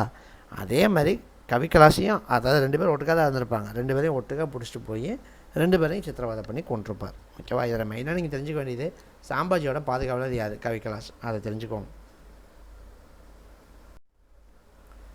அதோட இங்கிலீஷ் வெர்ஷனுங்க, அதை படிச்சுக்கோங்க. ஓகேவா? ஓகே, அடுத்தது யாரை பார்க்க போகிறோம் அப்படின்னா சாம்பாஜியோட பையன். சிவாஜியோட பையன் சாம்பாஜி, சாம்பாஜியோட பையன் ஷாகு மகாராஜா. ஓகேவா? இதை நீங்கள் ரொம்ப முக்கியமாக தெரிஞ்சுக்கணும். மெயினாக சொல்கிறேன் பாருங்கள். சிவாஜி இந்த கதையை நீங்கள் அப்படியே தெரிஞ்சுக்கோங்க. சைடில் கூட புக்கில் எழுதி வைங்க. சிவாஜி இருக்கார். சிவாஜிக்கு மொத்தம் 2 பையன். ஃபஸ்ட்டு பையன் யாருன்னு பார்த்தீங்கன்னா நம்ம சாம்பாஜி. 2வது பையன் யாருன்னு பார்த்தீங்கன்னா ராஜாராம் அப்படின்னு ஒரு பையன் தான். 2வது பையன் யாருங்க? ராஜாராம் அப்படின்னு ஒரு பையன் இருந்தான். ஓகேவா? ஸோ சாம்பாஜியை அவுரங்கசீப் வந்து என்ன பண்ணுறாரு? கொண்டாடுறாரா? கொன்ன உடனே இந்த சாகுவை என்ன பண்ணுவார்னா பிடிச்சிட்டு போயிடுவார், ஜெயிலுக்கு பிடிச்சி போயிடுவார். ஸோ சிவாஜியோட பேரனை ஜெயிலில் பிடிச்சி போட்டுருவார். யார்? அவுரங்கசீப் ஜெயிலில் பிடிச்சி போட்டுருவார். ஓகேவா? ஸோ இப்போ இந்த சாகுலாம் பார்த்திங்கன்னா அங்கே ஜெயிலில் இருப்பான். சரி, இப்போ சிவாஜியோட இடத்த அவரோட பையன் சாம்பாஜி ஆட்சி பண்ணிகிட்டு இருந்தான். சாம்பாஜியை கொண்டுட்டார். அவருடைய பையனான சாகுவையும் பிடிச்சி ஜெயிலில் போட்டார். அப்போ வேறு யார் சார் ஆட்சி பண்ணுவா? அந்த சிவாஜியோட 2வது பையன் ஒருத்தன் ராஜாராம்னு சொல்கிறோமா, அவன் வந்து ஆட்சி பண்ணிகிட்ருப்பான், ராஜாராம். அடுத்து ராஜாராம் ஒரு கட்டத்தில் இறந்துருவான். இறந்த உடனே ராஜாராமோடைய மனைவி தாராபாய் அப்படின்னு ஒருத்தங்க இருப்பாங்க. ராஜாராமோடைய மனைவி யாருங்க? தாராபாய். ஏன் சார் இங்கே சாம்பாஜிக்கு அப்புறம் சாம்பாஜியோட பையன் ஷாகு இருக்கான், அங்கே ராஜாராமுக்கு அப்புறம் ராஜாராமோட பையன் இல்லையா? இருந்தான்.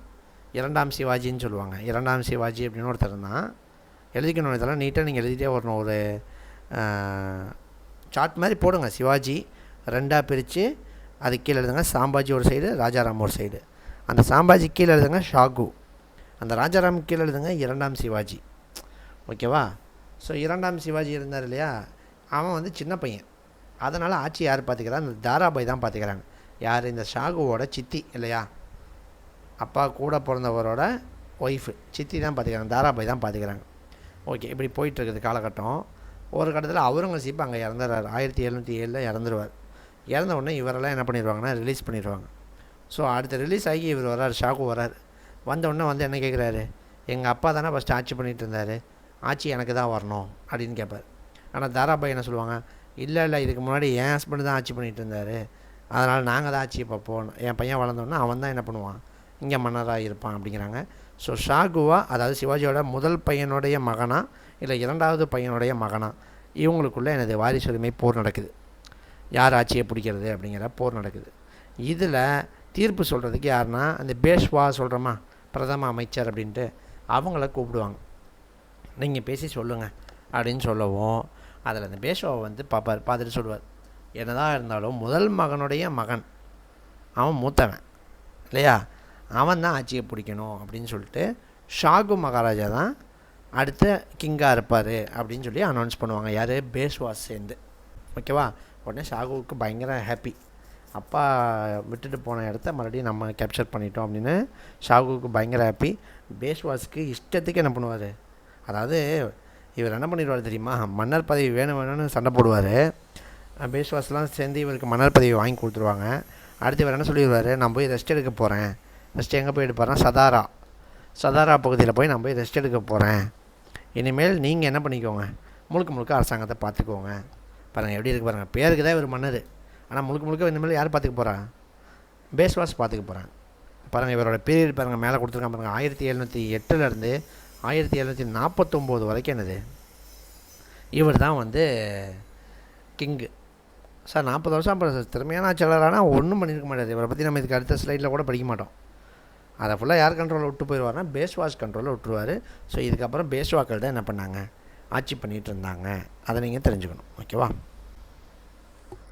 நம்ம அவ்வளோதான், இதை முடிச்சுட்டு இப்போ பேஷ்வாக்கு போக போகிறோம். இந்த ஷாகு மகாராஜா யாருங்கிறத நீங்கள் தெரிஞ்சுக்கணுங்க.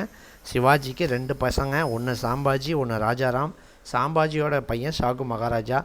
சாம்பாஜி செத்தக்கப்புறம் இவரே ஆட்சியை பிடிச்சிருக்கலாமே அப்படின்னா, அப்போ இவர் ஜெயிலில் இருந்தார். அதனால் சித்தப்பா ராஜாராம் ஆட்சியை பிடிச்சார். அடுத்து சித்தப்பா இறந்ததுக்கப்புறம் சித்தப்பாவோட மனைவியான தாராபாய் ஆட்சியை பிடிச்சாங்க, சித்தி. அவங்க பையனை ஏன் ஆட்சியில் உட்கார வைக்கல அப்படின்னா, அவர் 2ஆம் சிவாஜி சின்ன பையனாக இருந்தார். அதனால் தாராபாய் கண்ட்ரோலில் வச்சுட்டு பையன் கொஞ்சம் பெருசானோன்னு கொடுக்கலான்னு பார்த்தாங்க. ஆனால் அதுக்குள்ளே ஷாகு ரிலீஸ் ஆகி வந்த உடனே 2 பேருக்கு இடையில முட்டிக்கிச்சு. இதுக்கு பேஷ்வா வந்து தீர்ப்பு வழங்கி இவரை மன்னராக்கிட்டாங்க. ஓகேவா? ஸோ அதோட இங்கிலீஷ் வெர்ஷன் இங்கே கொடுத்துருக்கோம், நீங்கள் மெயினாக ஞாபகம் வச்சுக்கோங்க. இவர் எங்கே போய் ரெஸ்ட் எடுக்க போனார்னு கேட்டாங்கன்னா, சதாரா அப்படிங்கிற இடத்துல தான் இவர் போய் ரெஸ்ட் எடுக்க போயிருப்பார். நான் ஓய்வுக்கு போகிறேன், நீங்கள் ஃபுல்லாக பார்த்துக்கோங்கப்பா அப்படின்னு சொல்லிட்டு பேருக்கு தான் இவர் மன்னர். மற்றபடி இனிமேல் எல்லார் கண்ட்ரோலும் என்ன யார்கிட்ட போனால் பேஷ்வாஸ் தான் பார்த்துருப்பாங்க. பேஷ்வாஸ் நம்ம சொன்னோம். பேஷ்வாஸ் அப்படின்னா கிட்டத்தட்ட இப்போ இருக்கக்கூடிய பிரைம் மினிஸ்டர் மாதிரி, கிட்டத்தட்ட மன்னருக்கு அடுத்த லெவலில் இருந்து முழு அதிகாரத்தை நிறுவியவங்க இவங்க தான். ஸோ அவங்கள பற்றி நம்ம தெளிவாக பார்த்துடலாம். மொத்தம் ஒரு 3 பேஷ்வா தாங்க, நிறைய படிக்க வேண்டியதில்லை. மராத்தாஸில் ஈஸியாக முடிஞ்சிடும். சிவாஜியை பற்றி நம்ம ஒரு 10 பாயிண்ட் படிச்சிருப்போம். அடுத்து சாம்பாஜி ஷாகுலாம் பற்றி ஒவ்வொரு பாயிண்ட்டு, அதில் இடையில அந்த கபி கலாஷ் அப்படிங்கிறவரை பற்றி படித்தோம். அடுத்து இப்போ பாலாஜி விஸ்வநாத், இவர் இந்த ஒரு ஸ்லைடு தான். ஒவ்வொருத்தங்களை பற்றி ஒரு ஸ்லைடு 2 ஸ்லைடு இவ்வளோ தான் இருக்கும். ஓகேவா? ஸோ 2வது பாஜிராவ் வேணால் கொஞ்சம் ஒரு 4-5 ஸ்லைடுக்கு போகும், அவ்வளோதான். சரிங்க. பாலாஜி விஸ்வநாத் இவரை பற்றி என்ன கேள்வி கேட்பாங்கன்னா, மெயினாக ஒரே ஒரு கேள்வி தாங்க. ஷாகுவை மன்னராக அனௌன்ஸ் பண்ணது யார்? இவர் தான். ஷாகுவை மன்னராக ஷாகு தான் மன்னராக இருக்கணும் அப்படின்னு சொன்னது யார்? பாலாஜி விஸ்வநாத் தான். ஷாகுவிற்கு மன்னர் அதிகாரம் வழங்கியவர் யாருன்னு கேட்டாங்கன்னா பாலாஜி விஸ்வநாத்.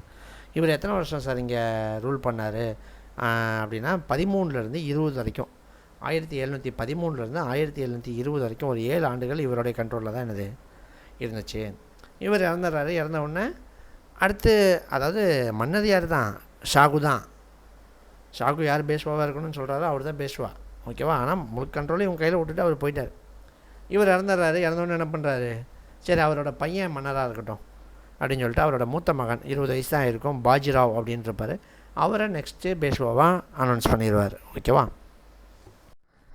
ஸோ அப்போ செகண்ட் பேஷ்வா யார்? பாஜிராவ். செகண்ட் பேஷ்வா பாஜிராவ். ஓகேவா? ஸோ இவர் பார்த்திங்கன்னா கொஞ்சம் டேலண்டான ஆளுங்க. இவர் வந்தோடனே இவர் கிட்டத்தட்ட ஒரு 20 வருஷம் ஆட்சி பண்ணியிருப்பார். 20 to 40 இவர் தான் ஆட்சி பண்ணுவார். ஸோ இவர் டேலண்டான ஆள், நிறைய இடத்த கேப்சர் பண்ணுவார். அது ரொம்ப முக்கியம். ஸோ ஏன்னா இந்த பீரியடில் முகல்ஸ் என்ன ஆகிட்டாங்கன்னா ரொம்ப டவுன் ஆகிட்டாங்க. எப்படி சார் சொல்கிறீங்க? முகல் எம்பையரில் 1707 வரைக்கும் தான், 1707 வரைக்கும் தான் யார்? அவுரங்கசீப்போட பீரியட். அவுரங்கசீப்புக்கு அப்புறம் அவங்க சும்மா ஒரு டம்மியாக தான் இருந்தாங்க. ஸோ அப்போ இந்த பீரியடில் இவர் அவங்கள அடிக்க ஆரம்பித்தார். ஸோ முகல்ஸ் அடித்து பெரிய லெவலில் போவார். ஓகேவா? ஃபஸ்ட்டு பாருங்கன்னா மேலே முகல்ஸுக்கு எதிராகவும், இங்கே கீழே ஹைதராபாத் நிஜாமுக்கு எதிராகவும் என்னது ஒரு மிகப்பெரிய படையை கட்டி இராணுவம் பண்ணி அடித்து வின் பண்ணார். நிறைய இடத்த கேப்சர் பண்ணார். ஓகேவா? ஸோ கீழே பாருங்கள், பேரரசர் ஷாகுவிற்கும் தமது தந்தையார் பாலாஜி விஸ்வநாத்திற்கும் தமக்கு விசுவாசமாக இருந்த கெய்க்வாட், ஹோல்கார், சிந்தியா இந்த குடும்பங்கள்லாம் என்னென்னு அடுத்த ஸ்லைடில் பார்க்கலாம். ஸோ இவங்க எல்லாருக்குமே அதிகாரங்கள், அதாவது இவருக்கு கீழே முக்கிய பொறுப்பில் யார்? இவங்களுக்கெல்லாம் கொடுக்குறார். இந்த கெய்க்வாட், ஹோல்கார், சிந்தியா இந்த முக்கிய குடும்பங்களுக்கு கொடுக்குறார். ஓகேவா? இது என்ன சார் குடும்பம் அப்படின்னா, மொத்தம் மராத்திய குடும்பங்கள் மொத்தம் ஒரு 5 குடும்பம் இருக்குது. அதில் முக்கியமான 5 குடும்பங்கள் இருக்குது. அதை பற்றி நம்ம படிக்க போகிறோம். இப்போ ருத்ராஜ் கெய்க்வாட் படிக்கிறோம் பார்த்தீங்களா, அதெல்லாம் பார்த்திங்கன்னா மகாராஷ்டிரா ஏரியா தான். ருத்ராஜ் கெய்க்வாட் நம்ம சிஎஸ்கேவோட கேப்டனாக இருந்தார் இல்லையா, ஸோ அவர். ஸோ அப்போ கெய்க்வாட். ஸோ மராத்தாஸை ஒரு 5ஆக பிரிச்சுக்கோங்களேன், மகாராஷ்டிராவை ஒரு 5ஆக பிரிச்சுக்கோங்களேன். அந்தந்த ஏரியாக்களில் வாழ்ந்த ஒரு முக்கியமான ஒரு இனக்குழுக்கள் தான் இவங்களாம். ஸோ பரோடா ரீஜியனில் யார் இருந்தாங்கன்னா கெய்க்வாட்ஸ். அதுக்கப்புறம் பார்த்திங்கன்னா நாக்பூர் ரீஜியனில் யார்? போன்ஸ்லே. ஓகேவா? அடுத்து இந்தூர் பகுதியில் யாருன்னா ஹோல்கார். அதுக்கப்புறம் குவாலியர் பகுதியில் சிந்தியா அல்லது சிந்தியான்னு சொல்லுவாங்க. புனே ரீஜியனில் யார் இருந்தாங்கன்னா பேஷ்வா இருந்தாங்க. இது உங்களுக்கு வந்து மேத்ஸ் போனவங்களே கேட்பாங்க. அதுக்காக தான் தனி ஸ்லைடாக போட்டிருக்கோம். மேத்ஸ் போனவங்களே கேட்பாங்க. இதை நீங்கள் தெளிவாக படிக்கணும். ஓகேவா? ஓகே, நம்ம தான் சொல்லிட்டோம் இந்த பீரியடில் எல்லாருமே டவுன் ஆகிட்டாங்க. இவர் அடித்து இவர் என்ன பண்ணிகிட்டு இருந்தார்? கொஞ்சம் கொஞ்சமாக நாட்டை டெவலப் பண்ணிட்டு போனார். கிட்டத்தட்ட பெரிய லெவலில் பிடிச்சிட்டாருங்க நாட்டை. மராத்தாஸ் வந்து சிவாஜி பீரியடில் மிகப்பெரிய அளவில் எம்பையர் ஆச்சோ இல்லையோ, பாஜிராவ் பீரியடில் மிகப்பெரிய அளவில் ஆச்சு. ஓகேவா? அங்கே பாருங்களேன், இதில் பாருங்களேன், மால்வா ரீஜியன் குஜராத், மாலவ பகுதி குஜராத் பகுதியில் என்னது சண்டை போட்டு முகலாயர்கள்கிட்டேருந்து என்ன பண்ணுறாரு? அந்த இடத்த கேப்சர் பண்ணுறாரு. பாருங்கள், அதாவது பேஷ்வா பிரதம அமைச்சர்னோன்னே சரி இவங்க சும்மா தான் இருப்பாங்க, நிர்வாகத்தை பார்க்குறக்கூடிய திறமை தான் இவங்களுக்கு இருக்குது அப்படிலாம் கிடையாது. படை கட்டி சண்டை போடுறக்கூடிய திறமையும் என்னது இவருக்கு இருக்குது. இவர் வந்து என்ன சொல்கிறாரு? நான் தான் இனிமேல் மகாராஷ்டிராவுக்கு என்னது ஹெட்டு அரசன் அப்படின்ட்டு இவர் என்ன பண்ணுறாரு? ஷாகுக்கிட்டேயே போய் சொல்கிறாரு. ஷாகுவும் அதை சொன்னார். ஏன்னா முழு கண்ட்ரோல் இவங்க கையில் தான் இருக்குது. சரி அவன் பார்த்துக்கிட்டோம், நம்ம ஒட்டுமொத்த மற்ற பகுதிகளுக்கு கூட மன்னன்னு சொல்லிக்கலாம், மகாராஷ்டிராவுக்கு வந்து அரசன்னு சொல்லிடுவோம் அப்படின்ட்டு என்ன பண்ணுறாரு? ஷாகுவே அங்கீகரித்தார். அப்படிங்கிறது ரொம்ப முக்கியம். அடுத்து பாருங்களேன், நிதி நிர்வாக செயல்பாடுகளை எங்கே கொண்டு வராரு? மெயினாக டேக்ஸ் தான் நமக்கு முக்கியம். டேக்ஸ் எல்லாமே வந்து எங்கே குவிய போகுது? நம்ம சொன்னோம் பேஷ்வா எந்த ஏரியாவை சேர்ந்தவங்க? புனே பகுதியை சேர்ந்தவங்க சொன்னோமா? அப்போ எங்கே கொண்டு வராரு? புனேவு தான் என்ன இனிமேல் என்னது நிதி நிர்வாக செயல்பாடுகள் இருக்கக்கூடிய இடம் என்னது? புனே தான். அப்போ என்ன சொல்கிறாரு? எல்லா பக்கத்துலேருந்து டேக்ஸ் என்ன ஆகுனா கரெக்ட் டைமுக்கு வரும். ஏன்னா சென்ட்ராக இருக்குது. அப்போ எல்லா பக்கத்துலேருந்து டேக்ஸ் கரெக்ட் டைமுக்கு வந்து என்ன பண்ணிடுவாங்க? கொடுத்துருவாங்க. அப்படிங்கிறதுக்காக புனே தான் நிதி நிர்வாக செயல்பாடுகளுக்கு கரெக்டாக இருக்கும்ன்ட்டு அதை மாற்றுறாரு. ஓகேவா? அடுத்து பாருங்கள், மெயினாக ஸ்டார்டிங்கில் மராத்தாஸ்கிட்ட குதிரைப்படை வீரர்கள் ரொம்ப கம்மி தான். நம்ம படித்தோம். எதுக்கு? காலாட்படை தான் அதிகம். ஏன்னா அவங்க வந்து ஸ்டார்டிங்கில் மலைப்பகுதியில் இருந்தவங்க. ஸோ அவங்களுக்கு குதிரைப்படையும் மிகப்பெரிய அளவில் தேவைப்படலை. அடுத்து சமவெளி பகுதியில் பிடிச்சதுக்கப்புறம் தான் குதிரைப்படையே அவங்க என்ன பண்ணுறாங்க? நிர்வகிக்க ஆரம்பிக்கிறாங்க. ஸோ ஸ்டார்டிங்கில் குதிரைப்படை ரொம்ப கம்மியாக தான் இருந்துச்சு. இவங்ககிட்ட பீரங்கி படை ஸ்டார்டிங்கில் இல்லவே இல்லை. ஆனால் அதுக்கப்புறம் பாருங்கள், இவர் பீரியடுக்கு அப்புறம், இவர் பீரியட் எப்போது? இவங்க அப்பா பீரியடு 13 to 20, இவர் பீரியடு 20 to 40, 20 வருஷம். 1720 என்ன சொல்கிறாரு? இதெல்லாம் அப்படியே டபுள் ஆகிடுச்சான், 2 மடங்குக்கு மேலே ஆயிடுச்சு அப்படிங்கிறாங்க. சார் அப்போ 5000 குதிரைப்படைங்கிறது 10,000 ஆயிடுச்சுன்னு சொல்ல வரீங்களா? ஆமாம், அவ்வளோதான் இருந்துச்சு. சார் 10,000 குதிரைப்படை வச்சுலாம் முகல்ஸை பீட் பண்ணிட முடியுமா அப்படின்னா முடியாது தான். முகல்ஸுக்கு ஈக்குவலானது கிடையாது. முகல்லாம் அதை தாண்டியே வச்சுருக்கான். அப்புறம் எப்படி சார் நம்ம முகலாயர் ஜெயித்தான்? நம்ம தான் சொல்லிட்டோம், அவுரங்கசீப்புக்கு அப்புறம் ஒரு திறமையான ஆளே இல்லை அங்கே முகலாயரில். அப்போ தான் கொடுக்குறாங்க பாருங்கள். இந்த எண்ணிக்கை 1720 2 மடங்கு ஆச்சு. ஆனாலும் இருந்த போதிலும் இப்படைகள் முகலாய நிஜாம் படைகளுக்கு நிகரானது அல்ல. அவங்களுக்கு ஈக்குவலாக கிடையாது இவங்க. இருந்தாலும் எப்படி ஜெயிக்கிறாங்க? முகலாயருக்கு எதிரான மராத்தியரின் வெற்றிக்கு முகலாய படைகளின் திறமையின்மையே காரணமாகும். ஸோ அங்கே திறமை இல்லை, அதை இவர் யூஸ் பண்ணி என்ன பண்ணுறாரு, அடித்து பிடிக்கிறாரு. கிட்டத்தட்ட முகல்ஸில் நிறைய இடத்த கேப்சர் பண்ணிடுவாருங்க. இப்போ அடுத்த ஸ்லைடில் பாருங்கள். அவர் 20லேருந்து 40 வரைக்கும் பாஜிராவ் ஆட்சி பண்ணாரா. அதுக்கப்புறம் அவருடைய பையன் வராரு, பாலாஜி பாஜிராவ். 3வது பேஷ்வா யாருங்க? ஃபஸ்ட்டு பாலாஜி விஸ்வநாத், 2வது பாஜிராவ், 3வது அந்த 2 பேரையும் சேர்த்திக்கோங்க, பாலாஜி பாஜிராவ் 3வது ஆள். ஓகேவா? ஸோ பாலாஜி பாஜிராவ் தான் 3வது பேஷ்வாவாக இருக்கார். ஸோ இவர் பீரியடில் இருக்கும்போது ஷாகு இறந்துருவார். இவர் வந்து 40லேருந்து 61 வரைக்கும் இவர் தான் இருப்பார். அடுத்து 20-21 வருஷம் இருப்பார். ஆனால் இந்த பீரியடில் மன்னர் ஷாகு இறந்துறாரு. அப்போ முழு பொறுப்பையும் யார் எடுத்துக்கிறாங்க? இவங்களே எடுத்துக்கிட்டாங்க அப்படிங்கிறத சொல்கிறாங்க. ஓகேவா? அப்போ அது வரைக்கும் மன்னர் சிவாஜியோட வாரிசு இருந்திருக்காங்க. அதுக்கப்புறம் முழு பொறுப்பு பேஷ்வா கண்ட்ரோலில் வந்துருச்சு. அதுக்கப்புறம் ஒரு 61லேயே என்ன ஆயிரும், மிக வலிமை இழந்துருவாங்க. ஓகேவா? அதை நம்ம தெரிஞ்சுக்கிட்டால் போதும். சரி, 49ல் ஷாகு இறந்துடுறாரு. ஸோ அங்கே கொடுக்குறாங்க பாருங்கள். அரச குடும்பத்தில் ஏற்பட்டிருந்த வாரிசுரிமை போட்டி சரியான நேரத்தில் பாலாஜி பாஜிராவின் தலையிட்டால் தவிர்க்கப்பட்டது. அப்போ அவர் இறந்ததுக்கப்புறம் சிவாஜியோட பேரன் எவனாவது இருக்கானா என்ன ஏதுன்னு தேடியிருக்காங்க. வாரிசுரிமை போட்டியும் நடந்திருக்கு. ஆனால் பாலாஜி பாஜிராவ் வந்து அது எல்லாத்தையும் என்ன பண்ணிட்டாரு, கண்ட்ரோல் பண்ணிட்டாரு.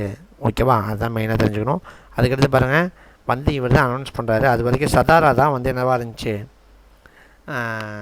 மராத்தாஸ்க்கு வந்து ஹெட் குவார்ட்டர்ஸாக இருந்துச்சு, தலைநகரமாக இருந்துச்சு. ஓகேவா? இனிமேல் என்ன சொல்கிறாரு, சதாரா இனிமேல் ஹெட் குவார்ட்டர்ஸ் கிடையாது. ஏன்னா அது வரைக்கும் ஷாகு எங்கே தான் இருந்தார், மன்னர் எங்கே இருக்காரோ அதாங்க தலைநகரம். அவ்வளோதான் தெரிஞ்சுக்கணும். ஷாகு அது வரைக்கும் எங்கே இருந்தார், நான் சதாராவில் போய் ரெஸ்ட் எடுக்க போகிறேன்ட்டு போனாரா. ஸோ அது வரைக்கும் சதாரா தான் தலைநகரமாக இருந்துச்சு. இவர் என்ன சொல்கிறாரு, இனிமேல் சதாரா கிடையாது, இனிமேல் மன்னரே யார் தான், நான் தான். ஸோ பேஷ்வா எந்த ஏரியா, பூனே. ஸோ அப்போ இனிமேல் பூனே தான் தலைநகரம் அப்படின்னு இவர் தான் அனௌன்ஸ் பண்ணுறாரு. ஓகேவா? பாருங்கள் எப்படி இருக்குது பாருங்கள். அப்போ இவங்க முழு அங்கீகாரம் பிடிச்சிட்டாங்கன்னு நீங்கள் தெரிஞ்சுக்கணும். கொடுக்குறாங்க பாருங்கள். பேஷ்வாவின் கரங்களில் குவிக்கப்பட்ட அதிகாரங்கள்லாம் குவிக்கப்பட்டுச்சு. இதில் இவர் வந்த ஒன்று முக்கியமாக பண்ணுவாருங்க. விவசாயிகள் இருப்பாங்க பார்த்தீங்களா, அவங்க வந்து படை வீரர்களாகவும் இருந்தாங்க. விவசாயிகள் பார்த்திங்கன்னா அங்கே விவசாயம் நடக்கும்போது அங்கே போய் போகம் விளையிறது அந்த வேலைகளை பார்ப்பான், விவசாயியாக இருப்பான்.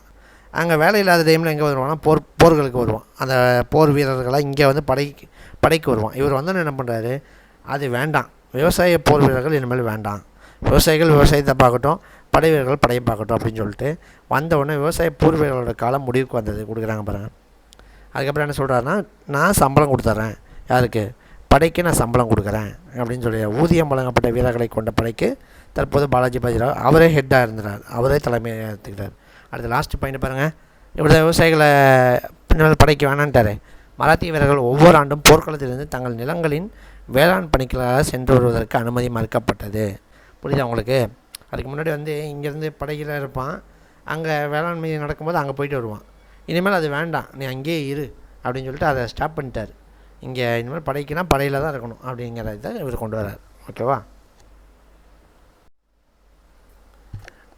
அவ்வளோதாங்க. லாஸ்ட்டு பாருங்கள். இவர்கிட்ட காலாட்படை இருந்துச்சு, குதிரைப்படை இருந்துச்சு, அதெல்லாம் உங்களுக்கு தெரியும். பீரங்கி படையும் அதுக்கப்புறம் என்ன பண்ணிட்டாங்க, வச்சுக்கிட்டாங்க. ஆனால் பீரங்கி இவங்களுக்கு எப்படி யூஸ் பண்ணுறதுன்னு தெரில. அதுக்கு இவங்களுக்கு கீழே ஆட்களை அப்பாயிண்ட் பண்ணிக்கிட்டாங்க. போர்ச்சுகீஸ், ஃப்ரெஞ்சு, பிரிட்டிஷ் இவங்களாம் இப்போ இருந்தாங்க இல்லையா, அதில் இருந்து அந்த பீரங்கியை யூஸ் பண்ண தெரிஞ்சவொன்னே என்ன பண்ணிட்டாரு, வேலைக்கு போட்டுக்கிட்டாரு அப்படிங்கிறாங்க. ஸோ இந்த பீரங்கி படைகள்லாம் இருந்தோன்னா நிறைய இடங்களை கேப்சர் பண்ணார். பீரங்கி படையெல்லாம் இருக்கு இல்லையா இப்போது, அதனால் இந்த கீழே யூஸ் பண்ண தெரிஞ்சவனும் வச்சுக்கிட்டு நிறைய இடத்த அடிக்கிறார். பாருங்களேன், இவர் பீரியடில் மேலே ராஜஸ்தான், டெல்லி, பஞ்சாப் வரைக்கும் போயிடுவாங்க. டெல்லியே யார் கண்ட்ரோலு, முகல் கண்ட்ரோலு. கிட்டத்தட்ட ஆல் ஓவர் இந்தியா அவங்க கண்ட்ரோல் இருந்துச்சு. ஆனால் இவர் பீரியடில் எங்கே, மேலே வரைக்கும் போயிட்டாங்க. மகாராஷ்டிராலேருந்து மேலே வரைக்கும் அடித்து போயிட்டாங்க. அதில் கொடுக்குறான் பாருங்களேன், டெல்லியிலேருந்து ஒரு 50 கிலோமீட்டர்ஸ் தான், 50 மைல் தூரத்தில் வரைக்கும் என்ன பண்ணிட்டாங்களாம், பிடிச்சிட்டாங்க. அது வரைக்கும் டேக்ஸ் வாங்குறதெல்லாம் யார் கண்ட்ரோலுக்கு போயிடுச்சு, மராத்தாஸ்க்கு போயிட்டுருக்கு. அப்போ ஒரு மிகப்பெரிய எம்பையராக வலிமை ஆகிட்டே போகிறாங்க அப்படின்னு தெரிஞ்சுக்கணும். ஓகேவா? ஸோ அடுத்து பாருங்கள், கொள்ளையடிப்பது தான் இவங்களோட மெயின் நோக்கம். அதுதான் கொடுத்துருக்காங்க, மற்றபடி வேறு எதுவும் இல்லை. ஓகே, அவ்வளோதான். அப்போ 3 பேஷ்வாஸ் பற்றி நம்ம பார்த்துட்டோம். ஃபஸ்ட்டு பேஷ்வா பாலாஜி விஸ்வநாத். அவரை பற்றி மெயினாக கேட்கணுன்னா 13லேருந்து 20 வரைக்கும் அவர் ஆட்சி பண்ணார். மெயினாக ஷாகுவுக்கு மன்னர் அங்கீகாரம் கொடுத்தது அவர் தான். அதுக்கு அடுத்து பார்த்திங்கன்னா பாஜிராவ். அவர் 20 to 40 வரைக்கும் ஆட்சி பண்ணார். அவரும் கொஞ்சம் வலிமையான ஆட்சியாளர் தான். அதுக்கடுத்து முக்கியமான ஆள் யாருன்னா பாலாஜி பாஜிராவ். அவர் நல்ல வலிமையான ஆள் தான். கிட்டத்தட்ட மிகப்பெரிய இடம் வரைக்கும் கேப்சர் பண்ணிட்டார் அப்படிங்கிறத பார்த்துருக்கோம். சரி, சிவாஜி பீரியடில் அட்மினிஸ்ட்ரேஷன் எப்படி இருந்துச்சுன்னு பார்த்தோமா. இங்கே இவங்க பீரியடில் அட்மினிஸ்ட்ரேஷன் எப்படி இருக்குது அதையும் பார்த்துருவோம். ஒரு 4 ஸ்லைடு தான். ஸோ இவர் பீரியடில் பாருங்கள், இந்த வருவாய்த்துறை நிர்வாகம் யார் கண்ட்ரோலில் இருந்துச்சுன்னா காம விஸ்தார். அதான் கேட்பாங்க, இந்த பேர் தான் நமக்கு ரொம்ப ரொம்ப முக்கியம் ஒவ்வொரு இதுலேயும். இங்கே குப்தாஸில் பார்த்திங்கன்னா ஆளுநர்களை என்ன சொல்லியிருப்பாங்க, உபாரிகா அப்படின்னு சொல்லுவாங்க. இந்த மாதிரி ஒவ்வொரு பதவிக்கும் ஒவ்வொரு பேர் இருக்குது. இந்த பேர்கள் தான் கேட்பான். இப்போ வருவாய்த்துறை நிர்வாகத்தை காம விஸ்தார் என்ற அதிகாரியின் கட்டுப்பாட்டில் எந்த பேரரசு வைத்திருந்தது கேட்டாங்கன்னா மராத்தியர்கள் அப்படின்னு நம்ம எழுதணும். அவ்வளோதான். அதை நீங்கள் தெரிஞ்சுக்கணும். ஓகேவா? இந்த வருவாய்த்துறை நிர்வாக அதிகாரி யார் சார் அப்பாயின்ட் பண்ணுறா? பேஷ்வா தான் அப்பாயின்ட் பண்ணார் அப்படின்னு கொடுக்குறாங்க. ஓகேவா? மற்றபடி கீழே ஒன்றும் இல்லை. இதில் பாருங்களேன், பேஷ்வாக்குன்னு ஒரு ஆஃபீஸ் இருக்கும். ஸோ அதில் பார்த்திங்கன்னா இதுக்கான எல்லா ஃபைல்ஸுமே என்ன பண்ணுவாங்கன்னா ப்ராப்பராக ஃபாலோ பண்ணிகிட்டு இருந்தாங்க அப்படிங்கிறத கீழே கொடுத்துருக்காங்க. ஓகேவா? அடுத்து இவங்க பீரியடில் ரொம்ப ரொம்ப ரொம்ப முக்கியங்க. என்னென்னா, நிலத்தை ஏலத்துக்கு விட ஆரம்பிச்சிருவாங்க. என்ன பண்ணுறதுன்னா, இப்போ யோசிச்சு பாருங்கள், சென்னை இருக்கா? சென்னையில் வேளச்சேரி இருக்குதுன்னு வச்சுக்கோங்க. வேளச்சேரியில் இருக்க மக்கள்கிட்ட எவ்வளோ டேக்ஸ் வந்துச்சு அப்படின்னு ஃபஸ்ட்டு பார்ப்பாங்க. போன வருஷம் எவ்வளோப்பா அங்கேருந்து வந்துச்சு? ஒரு லட்சம் வந்திருக்கு சார் அங்கேருந்து அப்படின்னு சொல்கிறாங்கன்னு வைங்க. அப்போ என்ன சொல்கிறது, அந்த இடத்த ஏலத்துக்கு விடுறது. வேளச்சேரி ஏலத்துக்கு ஏலத்துக்கு விடப்படும் அப்படின்னு சொல்லிட்டு ஏலத்துக்கு விடுவாங்க. அந்த ஏலத்துக்கு எடுக்கிறவன் பாருங்கள், அவன் என்ன பண்ணுவான், ஏலம் விடணும். அந்த இடத்த வந்து ஏலம் 50,000 60,000 1 லட்சம் அப்படி விட்டு ஏலம் என்ன பண்ணுவாங்க. இப்போ 2 லட்சம்னு வச்சுக்கோங்க. 2 லட்சம் அப்படின்னு ஏலத்துக்கு முடிச்சிட்றாங்கன்னு வச்சுக்கோங்க. அப்போ நான் வந்து 2 லட்சம் அப்படின்னு ஒத்துக்கிறேன், நான் ஏலம் எடுத்துட்டேன், வேளச்சேரியே என் கண்ட்ரோலுக்கு விட்டுருவாங்க. அந்த 2 லட்சம் சொன்னோன்னா அதில் ஃபஸ்ட்டு பாதி அமௌண்ட்டு அவங்க கையில் கொடுக்கணும். ஓகேவா?